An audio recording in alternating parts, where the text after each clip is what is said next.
Have you ever wondered why the very same activity can thrill you one day, yet feel dull and lifeless the next? Have you noticed how music can stir your soul on some days, yet on others, the very same song feels flat and meaningless? What changes is not the tune, but the depth of your contact with it. Excitement, in this sense, is not random, it is the living proof that reality is reaching you, shaking you awake, demanding your presence. Why does a simple walk in the park sometimes feel like a grand adventure, while at other times it is nothing more than moving your feet?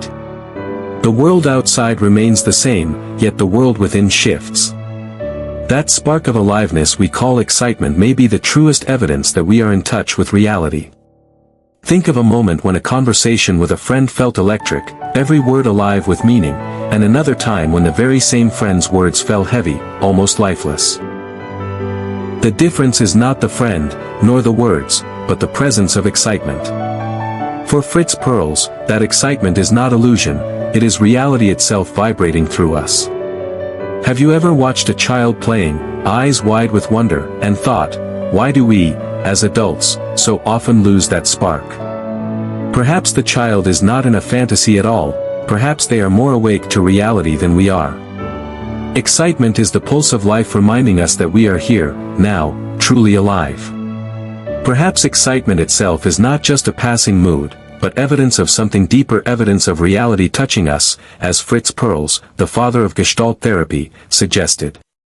Fritz Perls, the founder of Gestalt therapy, reminds us that reality is not something that exists in isolation. It is formed only at the meeting point between the self and the environment. There is no meaning in speaking of thirst without the presence of water. No sense in talking about breath without air. Hunger itself has no reality without food. The same is true in our relationships. Love is not something we carry inside us alone, nor is it found in another person by themselves. It becomes real only when one heart meets another in genuine contact, when longing encounters response, when words are truly heard, when presence is met with presence. Without that meeting, what we call love is only an idea, a shadow. With it, love is alive, undeniable, real.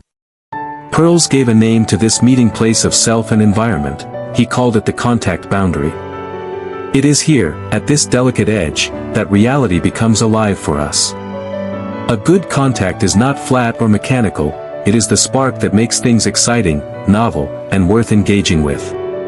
It is at the contact boundary that a conversation turns meaningful, a meal becomes nourishing, or a new idea awakens our imagination. To make good contact is to taste life fully, to devour experience in a way that allows us to grow. Without it, life becomes repetition and dullness. With it, every moment carries the possibility of renewal. Modern science often convinces us that reality is neutral, indifferent, almost mechanical. But for Perls, this very conviction is a sign of inhibition, an inability to feel the spontaneous play of our emotions. When pleasure is muted, when playfulness is restrained, when even anger and fear are dulled, what we lose is not control, but contact. All these different shades of feeling, joy, curiosity, rage, delight, fear, are not illusions. They are signals of organic involvement, of the self encountering the real situation. To imagine a neutral reality is to imagine a world without pulse, without tension, without life. There is no neutral reality, only the richness of our contact with it. This resonates with an older truth. The philosophers of life, Nietzsche, Kierkegaard, Bergson, all resisted the idea of a lifeless universe. For them, reality was not an object to be observed, but a stream to be entered, a rhythm to be felt. Perls stands in this tradition, reminding us that our emotions are not distortions of reality, but revelations of it. Excitement, fear, anger, joy, they are the signs that we are fully engaged in the play of existence. Excitement, then, is not a random rush of feeling. It is the living evidence that real contact is taking place.